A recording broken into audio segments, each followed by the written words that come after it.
มักใหญ่ไอ้นี่ว่าอย่าน้องมาตีไอ้นี่ว่าอย่าน้องมาตีเอาไก่มาตีกับน้องนาไอ้เจ้านั้นตัวมักใหญ่ไอ้เจ้ามันตัวมักใหญ่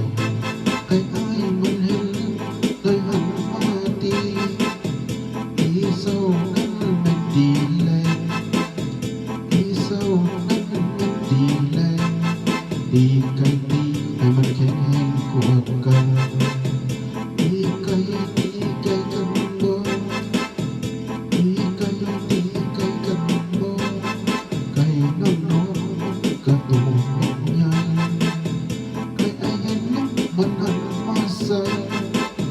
ไก่มันเห็นมันหันมาใส่เดือดมาตีไก่นะเด็กเดือดมาตีไก่น้องเด็กไอ้อย่ามาตีไก่ไอ้อย่ามาตีไก่มันเล่นมาใส่อย่าตีไก่เจ้าเด็กอย่าตีไก่เจ้าเด็กไก่ตีไก่ตีไก่กันบ่ไก่น้องโดไก่ไอ้อยากตีถึงเศร้าสำแรงอยากตีทางสองไก่ไปแข็งแห้งอย่ามือได้ตีไก่ไปแข็งแห้งเมื่อมันได้ตี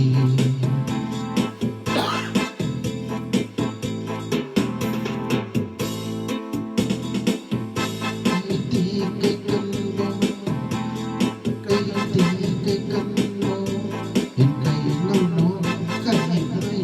ตีแดนมาตั้งแต่ไก่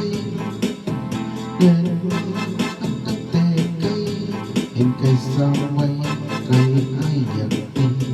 เห็นไก่น้องสนไว้ไก่ไม่อยากตีตีโซ่นั่นเป็นตีเล่นตีโซ่นั่นเป็นตีเล่น